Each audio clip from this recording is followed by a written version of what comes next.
I'd like to mention them. So Carson Spear, he grew up volunteering in his dad's museum and was commissioned through college ROTC as an officer in the U.S. Army Branch Field Artillery.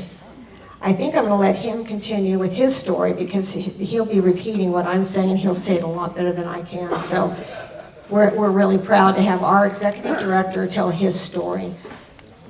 Thanks. Thank you, sir. Thanks everybody for coming today. I'm going to step up in the Humvee. I've watched all these great Kilroy presentations. If you guys saw Todd Hornbuckle and when he talked about the U2s and Jim Leonard and Joe Grubiak and Todd Carlson, there's been some awesome Kilroy presentations. And I know Sue scraped the bottom of the barrel with me today, but I am excited to be here and it is a big honor to get to share this story. So thank you all for coming, and got a few slides to go through, and sit back, enjoy the coffee, and if you need to use the restrooms, we'll get through this information and enjoy our time together today. Sound good? Okay. So growing up in a museum right next to Beale Air Force Base, I was 1 minute from the main gate. So every day was an air show in my backyard. We had the SR-71. It used to rattle the windows in our dining room. The U-2 spy plane was constantly up in the air. T-38s, KC-135 tankers. I had everywhere you went in town, there was men and women in uniform. We had the museum, and our place was kind of the place to be for Veterans Day and Memorial Day in Northern California. We got very involved in the veterans stand down and barbecues and potlucks and putting out flags, and so it was impressed upon me at a very young age how important it was to serve my country. I knew I wanted to go into the Army, and since my dad spent all his money on eBay and swap meets and buying all this militaria to build the museum, we didn't have a ton of money growing up, so I knew I was going to have to pay for college. So I worked hard in high school, and I earned, as Sue just said, an Army ROTC scholarship. And if any of you have kids or grandkids, or you're thinking about going in the military, I love mentoring our youth and talking about the good, the bad, and the ugly of military service. And there is some difficult stuff that happens when you deploy to war, but in the cumulative overall, as I'm sure many of you are in this room, I'm so proud of my military service. I would do it again in a heartbeat.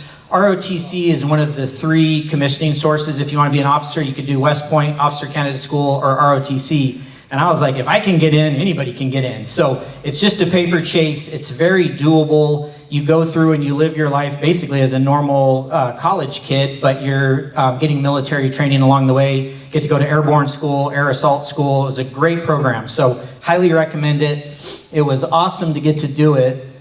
And I got commissioned in August of 2001, as Sue said, Army Branched Field Artillery. And then a month later, the towers were hit. So that was pretty eye-opening to all of us, and my military training cycle immediately kicked into high gear, and it wasn't if we were gonna go, it was when. So it was just a very busy 24-hour cycle of training and a ramp up and getting ready to go. So if you're artillery, you go to Fort Sill, and that applies to the Marines as well. Is there any cannon cockers in the room today? Any artillery? Awesome. I know there's a couple people that have been to the lovely garden spot of Fort Sill, Oklahoma. It's all I remember is running in my shorty shorts out there at 5 a.m. in the snow, but it was great training. And at the officer's basic course, you learn the 13 Bravo side of the house, which is the gun line, the different charges and the munitions that these cannons fire. It's either for the light units like the 101st, 10th Mountain, 82nd Airborne, they have the 105s. Or if you're branched heavy, like I was in the 1st CAV division, I see a couple 1st CAV hats out here, I love it, then you're 155 self-propelled. And we had the 109 Alpha 6 Paladins, which was an amazing piece of equipment. So you learn the cannon side of the house, and then you learn what they call FDC, or Fire Direction Center, and it actually is a lot of math. And I'm definitely not a mathematician. I did not know I signed up for as much math as I was gonna have to do. But it's pretty cool because in the day and age of computers that we live in now, they still make you learn and understand manual gunnery. And basically, you're learning a safety box. So if you get a bad grid square coordinate called into the gun line, it's a redundant safety measure so you don't shoot out and blow up Taco Bell, which we were told a second lieutenant in a previous class had done. So nobody wanted to be that guy, myself included. And then the third piece of the training is to become an FSO or an FO or a forward observer or a fire support officer. And I knew immediately this was the place for me. This is where I wanted to be. You are, as a lieutenant, as a second lieutenant, you have a team of 5, a FIST team, a fire support team, and you're attached to the ground forces commander, usually a captain, a company commander. So you are that company commander's forward observer in combat arms. So you'd either be attached to an infantry company or an armor company, and you embed with this other unit, your OpCon, you're attached to them, and if they need artillery, which is a huge area fire weapon, or smoke rounds to cover their infill or exfil, or illumination rounds, we were there to do that. So what was really cool at this timing in my career when I happened to go in was previously forward observers rolled in heavy mechanized units in the M113, which dated back to Vietnam. It was an armored personnel carrier track vehicle that was super slow, and we would get smoked by the M1 Abrams and the infantry Bradleys. We would get left in the dust, and it was an embarrassment. So it was cool that right when I got there, the Bradley fighting vehicle was rolled out to the field artillery. So you can see the vehicle on the right, that's the B-Fist, and normally as a second lieutenant, you don't know anything. You're an officer, but you're a private.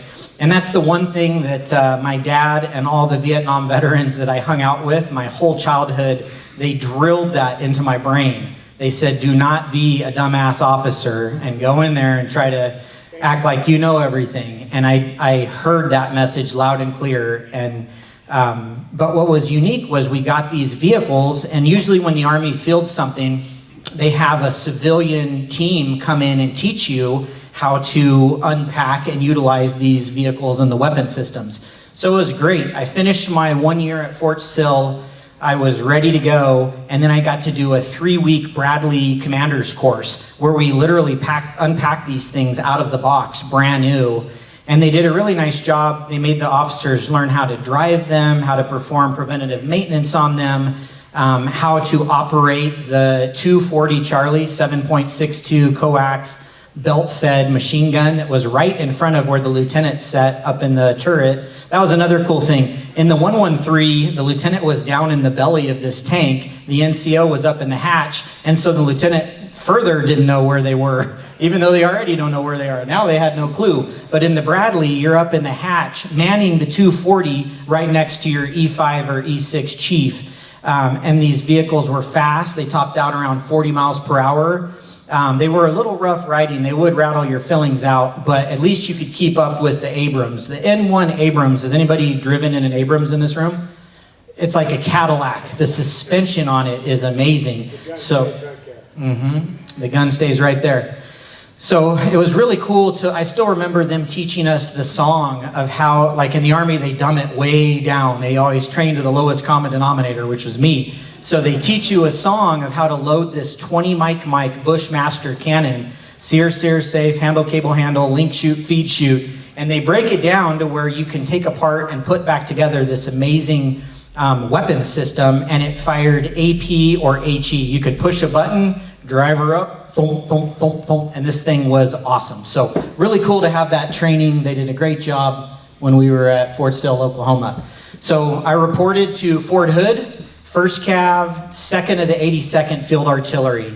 I found out quickly that I got my dream job and I got to be an FSO, originally with Delta 18 CAV.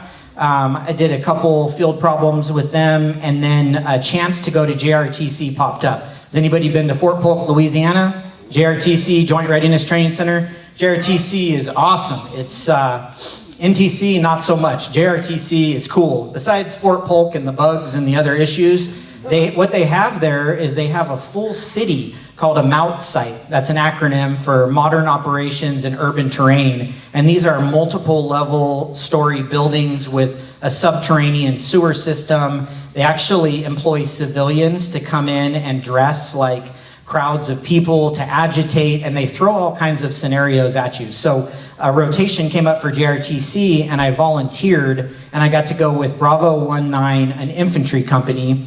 My company commander was Captain Jack Crabtree, and we kicked butt. We had a great rotation there. All the other forward observers died on the battlefield there, and I was the last one alive, and I continued adjusting rounds through the night, and it was 3 a.m. when they finally called index on the training, and I ended up getting Hero of the Battle of the Shugart Gordon Mount Site.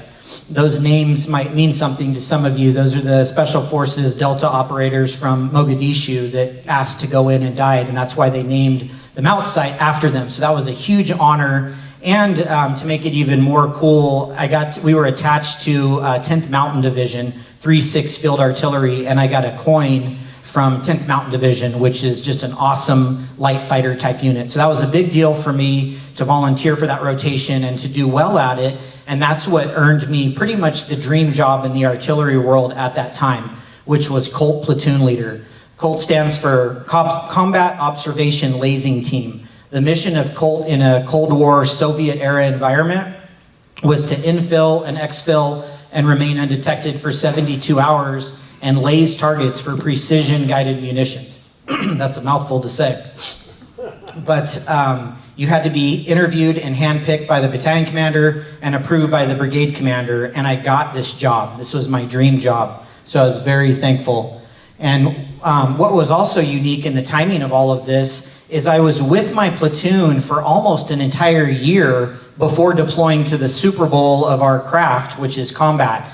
That's rare. As many of you know, oftentimes you show up at your unit in theater and you have no time together and you don't know who you can trust. I had this unique time where I was the Colt platoon leader in the most elite unit in an artillery battalion. We actually were a brigade asset. We were attached to a BRT, Brigade Recon Team, which was made up of an infantry platoon, an armor platoon, and the Colt platoon.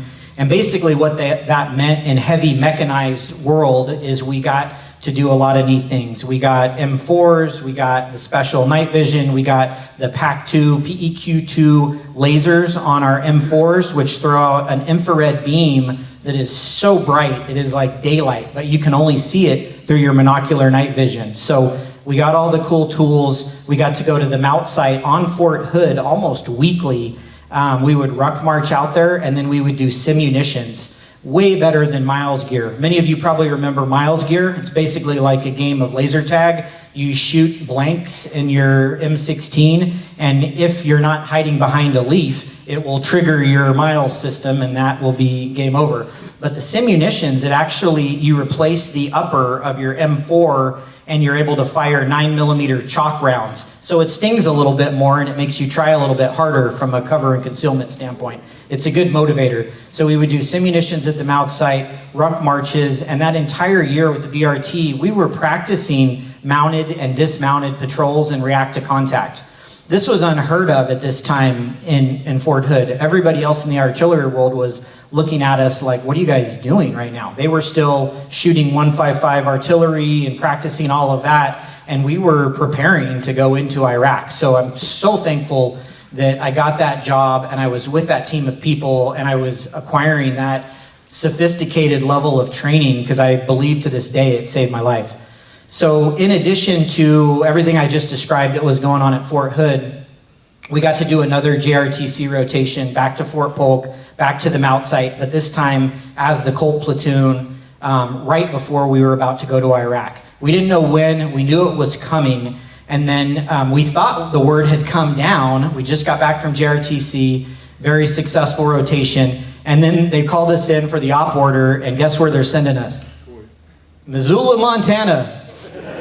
Right? So 2003, the fire of Fish Creek was just devastating the towns up there, and it was declared a national emergency. So they called us in and they trained us up in one day and gave us, you either had your pick between a thing called a Pulowski, it was basically a pickaxe, a glorified hoe, it was called a combi, it was basically a garden hoe with a pick on the end of it, a shovel, or each squad got a chainsaw. So those were your 4 weapons of choice. Trained us up in one day, gave us our fire blankets, and they attached a California wildfire guy with our platoon to at least be an advisor, and we went into the belly of the beast. We were bussed up this rickety road with this bus driver and deployed right on the fire line, and we basically dug ditches. We cut fire breaks, And what I would say about that was it was awesome. It was the best team building environment that you could ever have right before we deployed, because we're out there together, focused on the mission, becoming friends, trusting each other. You know, we've got lots of time when you're up there, you know, smoking and joking, and it's just a great team building exercise is what it was. So we did that, executed that mission. For 3 months, we slept in pup tents and we fought that fire back and saved the town, and then came back and we drew our DCUs. That's the picture on the right. That it might seem weird, but it was a really cool day. It was a very proud day to go to draw our desert camo uniforms and get ready to go. So this is funny. As a 22-year-old first lieutenant, at that point, I was tasked with being the lead vehicle, the lead Humvee, driving the brigade combat team, the whole BCT from Kuwait to Baghdad. If you Google it, it's really not that many miles, but with all the refuel on the move sites and all the phase line and commo checks we had to make, it took us 3 days of sleeping in our Humvees, peeing in Gatorade bottles, hyper vigilant. You're crossing the berm of Kuwait, driving to Baghdad. We spent about a month and a half in Kuwait planning our weapons checks, learning a little bit of Arabic, trying to get training on the cultures and the norms of the Iraqi population. So we had done a month and a half of acclimating to the 120-degree heat, and then off we went, and I'm leading this brigade with a Garmin E-Trex plugger that I bought from Walmart. I got us there though. We actually, after 3 days of driving, we rolled into Baghdad, into the city, and I had this weird feeling. I opened my eyes and I had fallen asleep. And I looked at my driver and he was asleep too. And we were rolling and we both realized, oh my gosh, and we woke up and we got back collected real fast, but we were smoked. It was a long, hot, nasty 3 days. And as we're rolling into the city, just imagine chaos. Because the time of Operation Iraqi Freedom 2, if you'll remember, there was the initial assault on Baghdad with 3rd Infantry Division and the Marines. And then there was the year of 1st Armored Division, Old Ironsides. You probably remember when they had they were Person of the Year on Time Magazine. They recognized the soldier as the Person of the Year, which was pretty cool. So the 1st Armored Division, they were there in Iraq kind of as like an occupation phase for a year. And then in OIF 2, 04 to 05, that was really when the terrorists got their A-game on from an IED standpoint. And we'll talk a lot about that. That was kind of the history of our deployment. But as we got into town, it was just a sea of humanity and angry people screaming and thousands of cars and congested traffic, and people started freaking out, and they're like, there's people driving between our convoy, do we shoot them? And like really people got scared as we rolled into this hot dumpster fire of a mess. And we calmed everybody down and we got onto the FOB safely.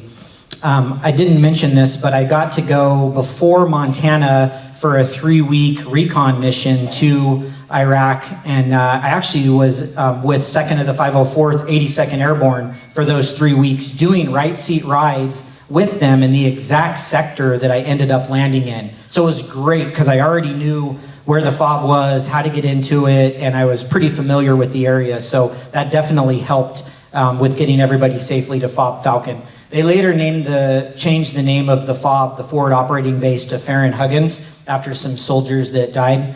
But it was basically 20 minutes south of Bayap, the Baghdad International Airport, right along Route Irish, Highway 8, the Highway of Death, are the other things that it was called. And you can see the famous picture there, and then that's the convoy entering where the clearing barrels are. You always would clear your weapon so you would not have, not an accidental discharge, I call it a negligent discharge as you're re-entering the FOB. Okay, I always like to lead off early in a presentation with honoring and recognizing this man. This is Sergeant First Class Donald Brister, DB for short, or the soldiers called him ODB. And he was the crustiest, meanest, toughest, most hardcore, but amazing, awesome leader that I've ever met in my life. And leading a platoon like this, Colt platoon, everyone had to try out for it. There was higher standards to get in there. So our soldiers were very high caliber and squared away. And Brister had been the Colt platoon sergeant for probably 3 years before I got there for the year leading up to Iraq. So he was dialed in and he was awesome. He was a PFC in the first Gulf War, and he had a Big Red 1 patch on his shoulder, just like the song, Big Red 1 patch on my shoulder. He was an awesome and is an awesome guy. I called him yesterday because I was having trouble remembering some of this stuff, and I probably tucked it away so far, and he's like, man, it's just another brief, Carson. Just go give another brief.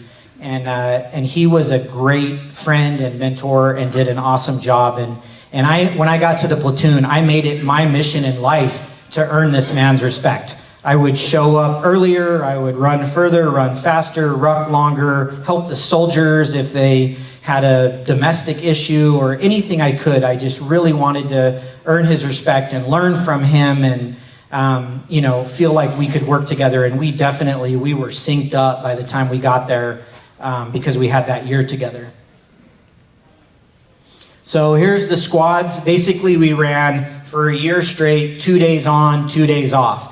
If you were on, you ran a day patrol and you ran a night patrol. And some of this stuff went all night. And even when you were on your 2 days off, cleaning your weapon, taking a shower, you still weren't really off because you're monitoring the net in case somebody got contact. But we broke the platoon into 2 squads, and that's how we split it up. And the big picture in the upper right, that was a really cool day because Red Team 6, the brigade commander came down and gave the platoon coins. And that's a big deal in the military to get a coin. And he had the best coins. Of any of the coins I got, these things were dinner plates. They were awesome coins. And we had actually got this guy that had been mortaring the fob. And he was a very tricky bad guy. We found he had set his system up in a vehicle and he would lob rounds and relocate. So we would always be trying to find the poos and the poise, the point of origin and the point of impact, to triangulate his position. But he would move quick and he was very sneaky and actually killed 2 soldiers on our fob with indirect fire, which was horrible. So that was a big deal for us to take that guy out of the fight. And for Red Team 6, Colonel Stephen Lanza to come down and do that for the platoon, that meant a lot to us. And he went on, I believe, to get 3 stars. Okay, this was basically the bread and butter of what we did. We would get these 1-page documents that would give us who we were supposed to get. These were raids, these were snatch and grabs, and it didn't have a lot of information. That's why I highlight the arrow on the right, intel gaps. No photos of the targets, unknown level of resistance, and unknown amount of weapons. But our task was to recon the location, kill, detain the targets, and conduct site exploitation for weapons DOSEX, with the purpose of removing operators and facilitators and Fallujah fighters and interrogate for leads. So very common, that's how the missions would come down, not a lot of information. And I would take that and I would draw it out on a cocktail napkin or a pizza box, because we were doing this day in and day out. So all I really needed to know is what time they needed the door kicked in on what 10-digit grid. And many times it was 2 houses that they expected us to hit simultaneously.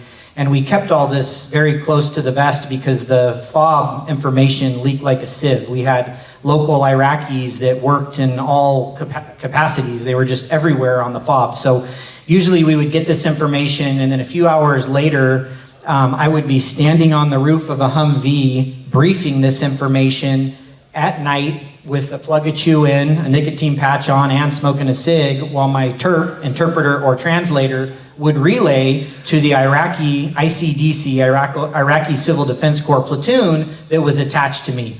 And those guys did good by the time the year was up, but when we first got there, usually you'd find them stripped down, buck naked, asleep against a palm tree in the middle of an op. And they were very unreliable and would have a lot of negligent discharges. So you always were worried that you were going to get shot in the back when you took, they had this vehicle we called the banana boat. It was just like this giant river voyage looking vehicle, and they'd pack them in there, and we would use the interpreter to tell them, you've got the cordon on the left side, and we would keep them all in one spot contained so we knew where they were. And then we would position the other vehicles around the target house, and we would figure out our order of movement from when we're about to SP start patrol from the FOB which vehicles were going to be in which order, who was going to be in each vehicle. All of this stuff was really important because many times on these big brigade level missions or battalion or company level missions, we would have a gaggle of 20 vehicles out there with us because Red Team 6 would want to go, or we'd have PSYOPs, and they would absolutely,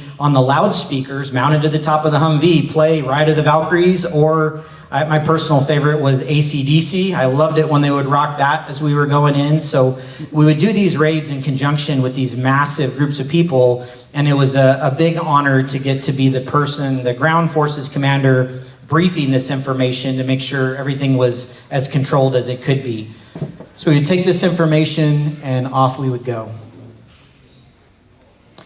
I call this slide by land, sea, or air. So oftentimes we would go in Blackhawks and jump off onto rooftops. I have a funny story that my soldiers always make fun of me whenever we're having a barbecue because I jumped out and my backpack was so heavy because I wanted to carry the radio that I fell on my back and I was like a turtle, and one of my big NCOs had to pick me up and get me back going. But I didn't like flying in the Blackhawks. It always made me nervous. I was worried we were too easy of a target. I'm sure that resonates with many of the pilots out here and people that flew in Hueys. But it was cool to get to do that from time to time. We had the Humvees, many dismounted patrols, and it was tricky because whenever you left the FOB, you would immediately see people on their cell phones all the way following you along, calling in your position. It was very scary. So we would try to do these false insertions where we would move into an area, often under cover of darkness, and we would try to deploy out as sneaky as we could, lay low and defilade, get the Humvees out of there, and then we could do our dismounted mission unimpeded, hopefully. But it always seemed like they knew where we were. One time we had a kid come up and say that there was a weapons cache across the Tigris River, and so we borrowed this boat from somebody and we went across and found it. The picture in the top, a lot of people ask me about that. It wasn't like desert. It wasn't like what you would think about with camels and sand. It was right along the Tigris River, and it was very dense vegetation, very green, very dark. There was not power running successfully through this place. So we would wear our black fleece that they issued or our green BDUs, and we would paint our faces to try to not be seen as we were out in sector. I mentioned it earlier, but indirect fire was always a constant threat. The picture in the upper right is right outside of me and Sergeant Brister's hooch. That'll wake you up in the morning. And then the one in the lower right was when I was promoted to captain and I was working up in the green zone, and I was going to the gym. They actually had a decent gym there at Fort Liberty. And I went back inside because I forgot my can of Copenhagen, and a rocket hit and blew the window off the door. So I always tell my wife, see, it's not that bad that I chewed Copenhagen because it saved my life that day. And then the picture in the bottom is interesting. That's actually in the first CAV museum at Fort Hood, Texas. They changed the name of it recently. I think it's now the National Mounted Warrior Museum. They've totally redone it. But that picture is hanging in there, and I tried to go tell the curator, I was like, hey, that's me. It just said a 5th BCT trooper captures a improvised rocket launcher, and they're like, that's nice. They just left the name as is, but I still thought it was cool while I was in the museum. But that was interesting because they used a washing machine timer so they could launch these rockets into the green zone, you know, and then when the timer would go off, they would be nowhere to be found. You would just be out in sector and hear whoosh, and then you'd go investigate. And this was a very effective tactic. We were out on patrol one day and just started getting rained down on from an artillery indirect fire mortar standpoint, and it just caught all the fields on fire around us. This was interesting. This was a letter I wrote to our battalion commander, basically saying, hey sir, we've been out in sector a while now and we still have not got up armored Humvees. You may or may not remember, but Secretary Rumsfeld actually caught a lot of flack early in Operation Iraqi Freedom 2 for sending the soldiers over there without proper equipment. Mainly in the fight, what was needed was these up armored Humvees, because as I mentioned, the improvised explosive devices was the weapon of choice for our enemy. So here I am saying, hey, the 2nd of the 504th 82nd Airborne guys said we need these things, and that's on 28 March. So I told you our deployment was March 04 to March 05, and that same night we got our first contact. It was basically our first patrol out in sector. We went up Route Irish, and we heard there were a bunch of bad guys hanging around in the northern part of our territory. And we hung a right on this road called Yo Mama Road. I don't know why the 82nd Airborne named it Yo Mama Road. But as soon as we hung a right, there was a very empty, curious, deserted field. And by the time I had that thought in my head, that looks shady, an RPG opened up the ambush and it flew across the hood of my Humvee. It scratched along the top of the Humvee and flew off the other side and blew up a house across the street. If that was 2 inches lower, I would have been probably not giving this presentation today. As soon as that happened, another one flew behind us and then the small arms fire opened up. And it was a perfectly set up ambush because we did the normal battle drill, which I was just joking with Chris, was spray, pray, and accelerate was what you were trained to do when you were in the kill box. And so the lead vehicle did exactly that, return fire, and they drove across this goat trail. It was sand and silt, but it was really lofty stuff. So when he burned across that, it threw up a huge cloud of dust and we could not see him. I remember, same kind of deal, I looked at my driver, a different driver, and he looked at me and we could not see where we were going. And by the time we looked back around, we drove full speed, 50 miles an hour into the back of a parked car. Boom, crazy crash. And it caused the vehicle to flip and land on its side in this giant, huge excavated hole. They were digging, it was in the middle of a four-way intersection in a very urban area. There were very tall, 6-7-story buildings. It was like this town square type thing. And the bad guys must have known that they dug this giant pit there, and that's where they tried to push us into. And that's where we went. So I kind of come to, I'm on my side, buckled in. My driver's above me. The vehicle's on its side. He's buckled in. And I call in enemy contact in our position, and I throw my hand mic out the window, and somebody else comes and helps get my driver and me up and out. And we basically circled the wagons. The lead vehicle came back and pulled up 12 o'clock. The trail vehicle came up and pulled up 6 o'clock. And our flipped vehicle, we kind of used this giant hole as a foxhole. And you could literally see the insurgents coming out of the field where they just opened up on us. And so basically a 40-minute gun battle ensued. It was at night, but we weren't using our night vision because it was well lit in that area. But we also had daylight lasers on the bottom of our M4s. So what was cool about that was because it was one of our first times out in sector, everybody survived and everybody did a good job. We had interlocking sectors of fire with these red dot beams, 360, and most of us dumped a couple magazines worth of ammo as we fought these guys off and returned fire. It got really scary when they started going up into the upper stories of the buildings, and we kept hearing windows smash out, and they were throwing grenades down on us. And another Sergeant Brister story, I remember I was busy on the radio, and the gun battle was happening, and 40 minutes seems like an eternity as this is elapsing. And I see Sergeant Brister throw in the most giant 4-finger hog leg plug of Copenhagen snuff and step out of the hole with a 40-round banana clip that he bought from cheaperthandirt.com and unload it into this windshield of this vehicle that was speeding towards us and wouldn't stop. So we fought our way out. The QRF came, flipped our vehicle, towed us back. That was basically night one in Iraq, and it didn't get much better after that. Mentioned the IED, so luckily that was an up-armored Humvee, so that didn't breach the firewall. Everybody was okay, besides not being able to hear. The picture in the upper right was my company commander, another awesome dude. He went on to be a lieutenant colonel and get his master's in physics from Harvard and taught at West Point before getting out of the military after his 20 years, and now he runs a hospital system on the East Coast or something. But so much grace as people died and people were wounded, and I was with him as he wrote the letters home, and he was just such an awesome guy to shoulder all of that and do such a good job keeping morale high when things were so dangerous. The picture on the upper left is a Bradley that we had with us that took a 500-pound aerial bomb. The only thing that helped was that they had buried it too far underground, so it didn't do as much damage as it could have.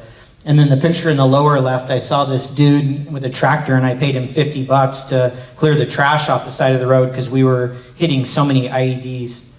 They got really smart though. They realized what we were doing with our tactics, where we would try to do the false insertions, and we would go at night and watch with our infrared over these main MSRs where they kept putting the IEDs. So they knew we were looking for them, so they came up with a new tactic where they cut the floorboard out of their vans and they would park it and act like they were changing a tire while they were actually digging and emplacing an IED. So it's incredibly hard to spot them.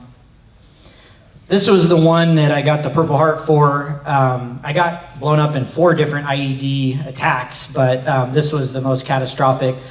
So we'd been in sector for 3 days, and we were establishing TCPs, traffic control checkpoints.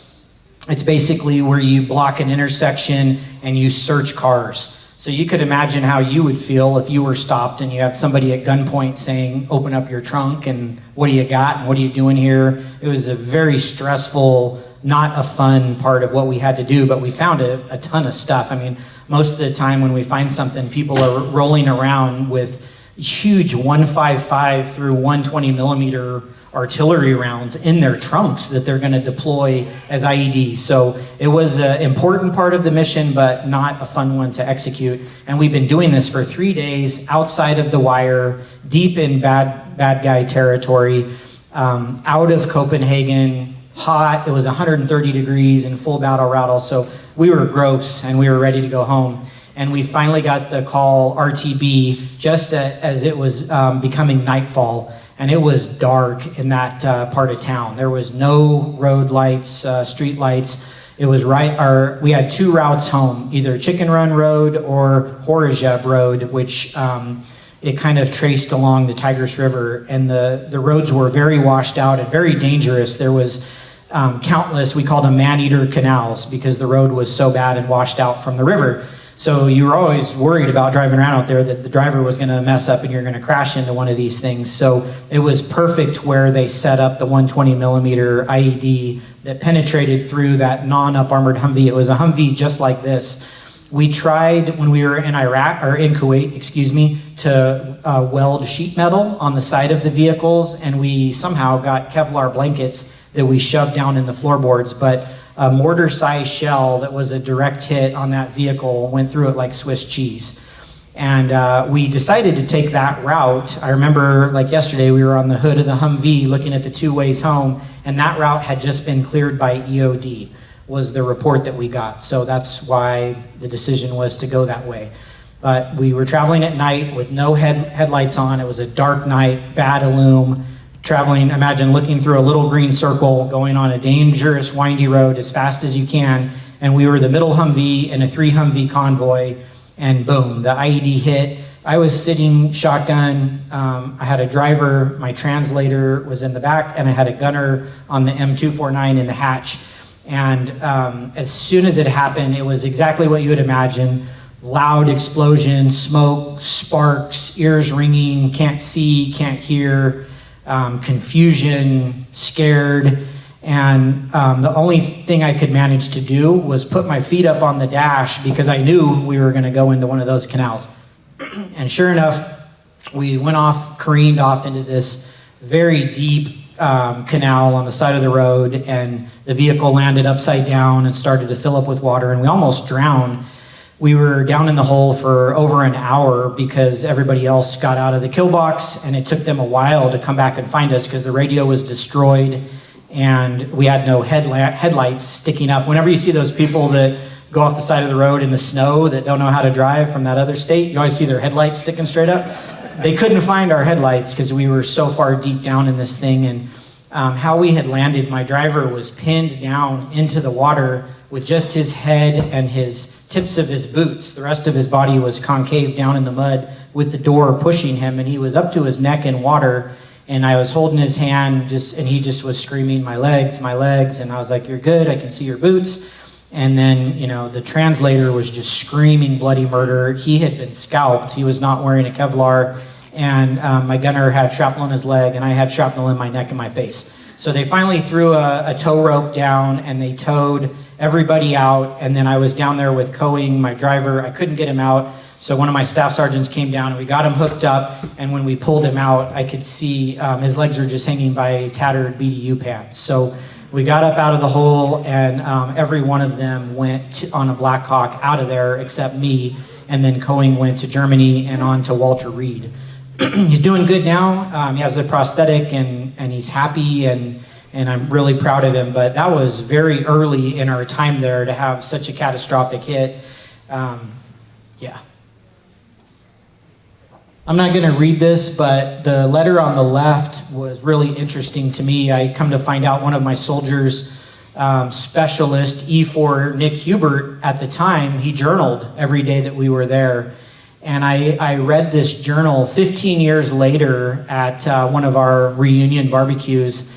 And when I heard he had this, I freaked out and I was just so worried that he was going to say the lieutenant made a mistake, and I carried so much guilt for so long. I was just scared to death. And basically what he's saying is we got hit and how angry he was at the bad guys, and that was just like such a flood of relief to not have him documenting that day. I just felt like I let my guys down since we got hit so hard. So that was cool to see that. And he actually texted me that picture yesterday. I was like, hey, do you have your journal? I got to do this presentation. And he sent me a picture of his uniform, and he had first sergeant rank on. So it's really cool to see the guys that were E3s and E4s years later now that are retiring out of the military and are E8s and E9s. And then the letter on the right, I didn't see for a year and a half later, but it was a letter my company commander sent to my parents when I got wounded, saying some very kind words. So I was very thankful that he took the time to do that. And the mission continued. We kept doing our thing, raids and snatch and grabs and TCPs and main effort, tip of the spear on all these different target houses, and basically every day a movement to contact. And we got a lot of bad guys. We pucked a lot of people. Puck stands for person under custody, and that was a whole process. You get them out, you flex cuff them, you 100-mile-an-hour tape their name and what building they came from, and you bring them back to get intel and information. And it was a very aggressive, volatile, dangerous, rough and tumble type of a gig. But you can see some of the bad guys that we got and a lot of the stuff that we took off the streets. I leave the picture in there on the upper right because that was one of our 3 translators that was assigned to us the entire time. His name was Calvin. He was very Americanized. He was with the 82nd before he was with the 1st CAV. He knew every American movie. He sounded American. He loved America. He was grateful, as many of the townspeople were, that we had removed Saddam from power, because Saddam was a very bad guy and did a lot of very bad things to the people. And so they were grateful to be out from under his thumb. So Calvin signed up first chance he got to help us. And after a mission, he was going home. He lived in Iraq right next to the FOB. And when he was at a stoplight, some people pulled up and shot him with AKs. And so rest in peace, Calvin. Some of the good stuff that was done, by night we were chasing bad guys, but by day we tried very hard to win the hearts and minds. And we rebuilt 2 schools. That was a pretty cool project as a 22-year-old kid to be handed a bag of 50 grand and say, go forth and do great things. So we just went out in sector and we tried to find contractors and construction people, and we picked these 2 schools and we totally rebuilt them. Saddam had destroyed them and hurt a lot of people, and so that was cool. That was kind of our happy place in sector. They would cook for us, real Iraqi Arabic food. I don't know what it is or what it was, but it was good and nobody got sick, so we were grateful for that. You can see our friend Geraldo Rivera interviewing Hawk 6, our battalion commander. We had media with us almost the entire time that we were there. I had a reporter sitting behind me. And then we came home, and then it was over. Everyone in our platoon came home alive.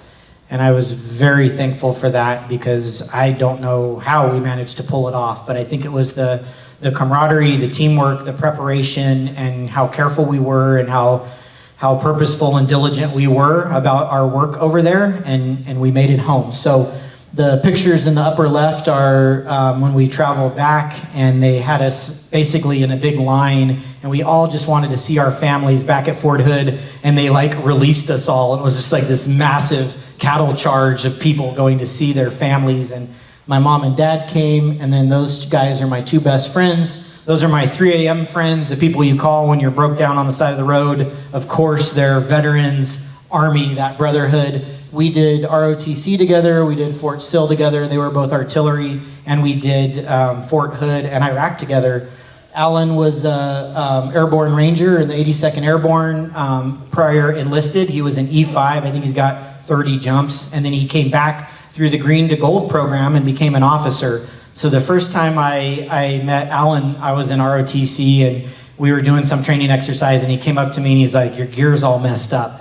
And he like taught me how to wear my LBE, and at that time we were still wearing LBEs, and we became friends, and I invited him to go out for beers that night, and he's like, "All I have is my Bates dress shoes and a Raiders jersey." And I was like, "Ooh, that's a rough ensemble to wear out to the bars." But, and I didn't really know him yet. I was like, "Who's this old prior service dude?" And I went in to get a picture, and I came back out, and he's wearing, Bates shoes are like the shiny shoes that you wear with your dress uniform, and a Raiders jersey, and he's up on the table with a cigarette talking to all the most beautiful girls in the bar, and they're just hanging on every word. So he's the life of the party and an awesome, awesome friend. He married us at our wedding. That's why we're wearing blues. And then the other guy, Eric Cunningham, now full bird Colonel Eric Cunningham, which stings a little bit because we got commissioned together as second lieutenants back at my parents' museum. We had the ceremony out there. But Eric's done really well. He's promotable now, so I think he's going to be a general, which is pretty awesome to have my best friend on this planet be a general. But he's a unique guy. He has his pilot's license, his motorcycle license, his scuba license, and he's a special agent in the FBI, and he does human trafficking, which is the worst thing you could ever possibly do. But he's very active with his reserve unit and has a brigade command, and most of the time he's in South Korea. He's gone more than he's here. But he flew out to the Nampa airport last year, landed right here, and I picked him and Alan up. I rented 3 4-wheelers, and we went down to Marsing and cruised around, and these are my good buddies and really helped me get through this deployment. The picture in the upper right is smoking a cigar outside of Saddam's palace. That was my last night in country. And then the picture on the bottom is in Kuwait before we came home. So life after combat, I made the difficult decision to get out of the military. I loved the Army. I had high hopes of going to Ranger School and 82nd Airborne or 101st or 10th Mountain or 25th ID. I did heavy. I wanted to do light. But after what I just described to you in Iraq, I felt like I checked that box. I was proud of what I did. I served my country, and I wanted a job where people didn't shoot at me. So I took a job working in a warehouse. It was 410, so I had a 3-day weekend, and I was single, debt-free, had 30 grand in my bank account, which I don't know what happened to. I think I bought a couple horses, and I hit the rodeo trail. I think that was a big part of healing and decompressing in my therapy. And I got to chase the gold buckle. I was a header. I roped the cow around the horns, and my dad, my grandpa, and my brother, they all roped the back feet. So that first year back from Iraq, the picture in the top right, that's Tim Wyrick. He's a chief warrant officer that flies Chinooks, still at Fort Hood. And that picture is taken 4 days after I got back from Iraq. He's like, "Hey, do you want to go rope?" And we roped, it was a 4-steer in Stephenville, Texas, which is like the heart of cowboy country. That's where all the people you see at the NFR and pro rodeo rope. And I won that buckle in Stephenville, Texas with an Army guy. So that was cool. I had the bug. It's a very addictive sport, but it's patriotic, good people. There's like this whole subculture of people that go to these roping rodeo jackpots all over the place, and you become friends with them. And it was just a really cool, fun part of my life. I won 10 saddles in the time that I was doing it, and that year 20 grand on my taxes I had to declare in rope and winnings and a bunch of belt buckles. And I did it when I was a kid, but I always got kind of nervous and I wasn't great at it. But after Iraq, I think I was just, you know, what's the worst that could happen, you know? So I just had fun, and we just had a great time making memories. So we get together, not every year, but we're still really close, and it's rare. I was talking to my friend Dan the other day, and he's like, "Man, I don't keep in touch with anybody." but the platoon, we have an inappropriate group text that goes off constantly with super funny, inappropriate stuff. And we've got together, we've done Texas a couple times. They came to my house. They're gonna actually come to Idaho next year because it'll be our 20-year reunion, and we want them to come see the Warhawk Air Museum as we unveil our new GWAT expansion. So I'm excited that we're gonna get them all out here, but we've done a good job staying in touch and getting together. And usually it's 3 days of drinking and smoking cigs and screaming in each other's faces while our wives sit there and judge us, basically. But it's a really good time. It's always like we haven't missed a day. So after 5 years of rodeoing and snowboarding and jet skiing and basically just being happy to be alive, I was like, all right, what am I gonna do with myself? During that time, I had countless friends that had served in Iraq or Afghanistan and had DUI, barroom brawl, divorce, child custody battle, felony, DUI number 2, DUI number 3, all this legal trouble. And I kept trying to help them, but not very effectively, so I had the bright idea to go to law school. I don't recommend doing that. It is not a fun experience. I went with my wife as newlyweds, and that made it extra special to sit in community property with my newlywed wife and learn what happens if we get a divorce. It was terrible. So we graduated, we worked together, and she was my built-in study buddy, and our apartment was like a beautiful mind with posters and mnemonics and flashcards, and we worked really hard together, and we paid our way through. We were working in retail operations management, 60, 70 hours a week, and then went to law school at night. And I just told you on the previous slide, for the last 5 years, I've been partying and rodeoing. And I sold all of that cold turkey, and all of a sudden I'm in the basement of a law school trying to help better volunteers and help veterans with deployment-related issues. So it was a heavy lift, and would I do it again? Probably not.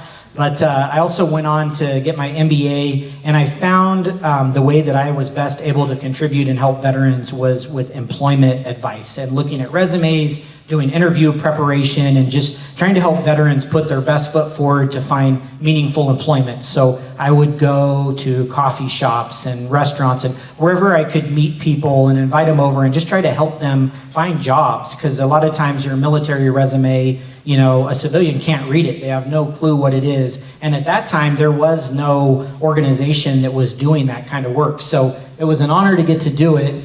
And through continuing to volunteer in the veteran space, I came across an organization called Mission 43. Has anybody heard of that one? Yeah, round of applause for Mission 43. I say Mission 43 saved my marriage and really brought me here to John and Sue in what is now my dream job. But Mission 43 does engagement, employment. They took what I thought was a good resume. My resume was garbage, and they cleaned it up and squared it away, and that's the kind of services they provide. They do a leaders fellowship where they take you up in the Sawtooth Mountains and help you find better leadership through solitude, and that's where I felt like I really helped get my priorities straight. I think I was still dealing with a lot of guilt and stuff from Iraq, and I just basically had become a workaholic, and I wasn't being a good dad and a good husband, and I will forever credit Mission 43 with helping me adjust my priorities and walk away from a 20-year career to come here and join this museum family. That is fully because of Mission 43. If you had asked me if I was gonna work at a museum 2 years ago, I probably would have laughed you out of your chair. But I am so thankful that I met John and Sue through Mission 43. So if you're not familiar with them, look them up. Their website is awesome, and it shows all of their events. They do World War II beer, drink, and trivia, get-togethers, runs, hikes, ruck marches, fishing, hunting. It's a great group of people, and Idaho's the 43rd state, so Mission 43's goal is to make Idaho the destination for veterans after the military. That is their whole goal, and they do a phenomenal job. I can't thank them enough and can't recommend them enough. Brings me to the Warhawk. So the next, I have 6 slides of us basically having a blast and doing our thing. And you'll see us, was anyone out here for Memorial Day? Wasn't that a great day? That's the first Memorial Day I've crawled out of my hole since Iraq. Usually Memorial Day, I go to the cemetery, I drink, it's very somber. I think of bad things, but it was so cool to be here with family and John and Sue and all the volunteers and have such a patriotic day. That was a very awesome Memorial Day, and it's so cool to see the planes flying around Treasure Valley. Kilroy, obviously you're here. Kilroy has become the largest monthly gathering of veterans in the state of Idaho, and that's all because of you guys continuing to support and enjoying this community and camaraderie. So thank you for continuing to come out here. It's really important. The picture on the lower left, John and Sue let me fly in their P-40E sneak attack, and I was doing okay until the very end when Jim Thomas looked like he was going to land, and he just left my stomach, and I almost threw up. And I was ready to pop in my BDU top like they teach you at airborne school, but I was like, John will kick my ass and fire me if I throw up in this thing. So I didn't throw up. I landed safely, and then I had to lead my first board of directors meeting and talk a bunch of finances, but I was white as a ghost and super queasy, so I was glad when that meeting was over. But flying in the Warbird was awesome. I remember we took off, and I live in Star, and I was going to look for the Amazon facility as a terrain feature just to have a clue where I was. And by the time I asked Jim, hey, where are we? Have we passed Amazon yet? We were already past Star and circling back around to do barrel rolls over Lake Lowell and the Snake River. So these are powerful warbirds and so cool. And I always think what it would have been like to be a World War II pilot shooting 650 cal machine guns in combat and flying until you run out of fuel, get shot down, or have to land and refit and sleep for a couple hours and go back. Like, those are some amazing machines. Uh-oh. I'm dead in the water. Ashley, can you advance my slide? Please and thank you. We had Phil and Linda's vow renewal out here. The September swing, if you want to get dressed up in World War II garb and honor that era and come dance to some swing music, it is a magical event. That normally would never be my jam. I'm the worst dancer you'll ever come across, but that was such a fun night. So look forward to the September swing. It definitely will sell out. Got code 3-1 up there, Chris and Frank, and we did the 9/11 run with Mission 43, a couple volunteer pictures. My son Jackson and Ainsley at the Reno Air Races. That was awesome memories. Next slide. More people out doing their thing, the groundbreaking ceremony. I was hanging out in here the other day and Tony Spear came in and was like, hey, do you want to fly? And within 1 minute, I was outside in his plane and up in the air. That was so cool. He's one of our museum volunteers and photographers. Next slide. Got to do the Warhawk Range Day with Don and everybody. That was really cool, very professional, awesome day. Spoke at Idaho Listens, Barry and Ashley and Pat and Joe and Allie, and a cleanup day. Bob and John when we got the gun. That's before it was all cleaned up. You see the new gun outside the lower hangar. Next slide. We've had 2,000 kids in here at the start of this year, students. Last year we had 8,300 students. Where else can a sixth grader interact with a World War II veteran than the Warhawk Air Museum? It was to the point where our volunteers were almost at fatigue level because we had 2 school buses in the morning, 2 school buses at night, giving tours, but that's so cool to get to do that. Yep, familiar faces. So wanted to take a quick minute, and could we get a round of applause for our volunteers? They are so awesome.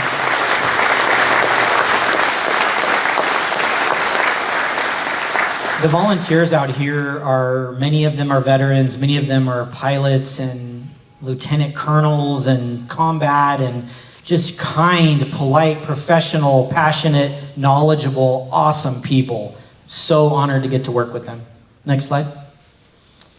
My VHP crew, Ken and Don will kill me if I don't give a plug for VHP. If you're a veteran and you haven't recorded your history on film, sign up. Take an hour and a half. Whenever Sue and the team and I are out in the community, without fail, we'll have someone run up to us in tears and say, you know, Grandpa passed away last year, you did his VHP, we all watched it at Christmas together. So it goes to the Library of Congress, you get a copy, it's free of charge for the veteran. Sue and the interviewers do a really nice job making the veteran feel comfortable and preserving your history on film. So please sign up. Next slide. Just bragging a little bit, the museum won every trackable award last year, which is, again, and thanks to you all, thank you for voting. We already won the first ones that came out this year, so we're on a roll again. Next slide, we're almost there. An update on the GWAT expansion. So if you haven't, when you walk out to your car, check out the hangar over there. It is coming along. They have moved with a sense of urgency. We appreciated working with that general contractor so much that we're going to use them as soon as they're done to start the gutting, expanding, and retrofitting of the new GWAT expansion. So really quick, the goal is for that hangar to be built by Warbird Roundup so we can have our VIP area in there. And then the Warbird Roundup this year, September 7th and 8th, please everybody come to that. It's going to be our biggest air show ever. More Warbirds, more vendors. We're going to do it over on the east side of the airfield so you can see the planes take off and land.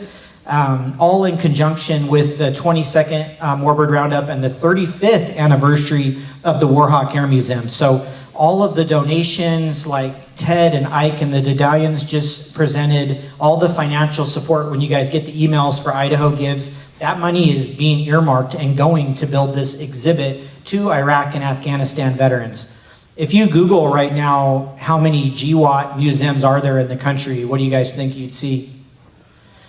I thought 0 too. There's actually kind of 3-ish. There's the Infantry Museum at Fort Benning, Georgia. There's the new Washington, D.C. monument that they're building that's still in the works. And there's the George Bush Presidential Library that's actually pretty cool in Texas, as you would imagine. It has some 9/11 stuff in there. But really, there's nothing like what John and Sue's vision is to have this space right here in Idaho, a state-of-the-art facility to honor our modern warriors. So seriously, every $50, $100, $1,000 check we get, like, we're so grateful for that, and it is coming along. And then I think the next slide, hopefully, is Dan Keller's display. Please check that out on your way out. Dan is a good friend and a true American hero that gave so much for his country, and he came in and he donated to the museum boots all the way up to his Kevlar, to all his technology. He was a combat controller in Afghanistan, and when they got really busy, and he has a VHP story that's playing, so you can hear through his own words, he was controlling multiple F-18s, AC-130 gunships, and drones all simultaneously in support of an ODA Special Forces Alpha detachment. Like, he was and is the tip of the spear. So that is the standard and an awesome example for our first GWAT exhibit. The goal is to have 5 more of those before September 7th Warbird Roundup, and then we'd like to open the new expansion with 10 exhibits. So if you're a GWAT era veteran, we would love to honor you and build a case and tell your story. So call me, email me, and let's get you in here and get your stuff and get a mannequin and build out a display like we did for Dan. Next slide. Quick shout out to some of our sponsors. United Healthcare and Shields are here. Can't thank you guys enough for sponsoring Kilroy. It's so awesome. Really cool seeing what all these people are doing. These are pro-veteran, pro-Warhawk businesses in our community. So it's a good thing to honor them and for us to, you know, shop at these places. And if you know other companies that are patriotic and would want to support a group like the Warhawk, please send them our way. Next slide.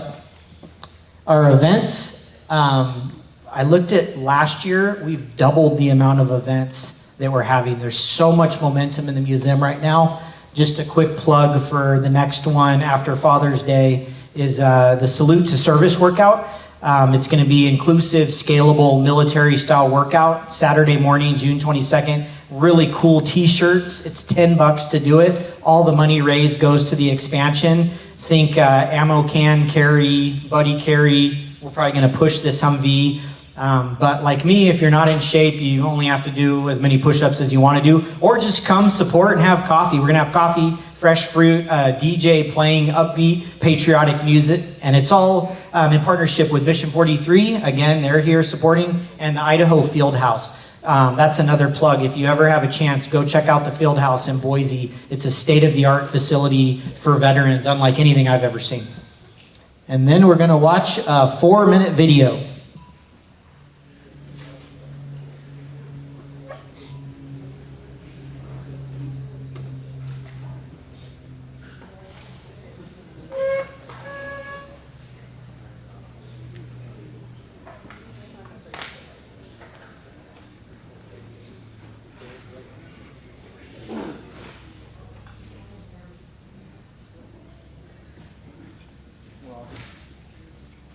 look like we can get the sound going, guys, but it's on our website. If you have a chance, watch it. It basically shares the vision that John and Sue had of why we wanted to create this GWAT wing. It's a really tight, short, quick 4-minute video. It's awesome, so check it out. Apologies for the sound problems. We can go to the next slide and we'll get everybody out of here.